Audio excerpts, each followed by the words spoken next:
तर हत्येसाठी आणि खंडणी मागण्यासाठी धनंजय मुंडेंनी पाठवलं। मनोज जरांगेंनी धनंजय मुंडे यांच्यावर गंभीर आरोप केलाय। धनंजय मुंडे पुरावे नष्ट करत आहेत अशी शंका येतेय असं मनोज जरांगेंनी म्हटलंय।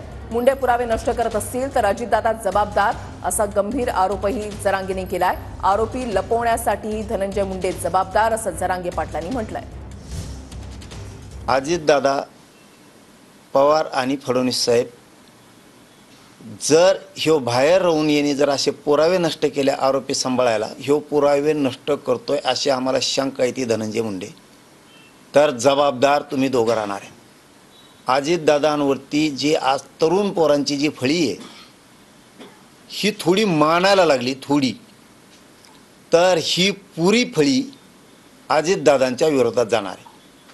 कारण आरोपी लपवायला सुद्धा धनंजय मुंडे जबाबदार आहे, तोच लपवतोय अशी शंका आहे। खून करायला त्यानेच पाठवलंय, खंडणी मागायला सुद्धा त्यानेच पाठवलंय।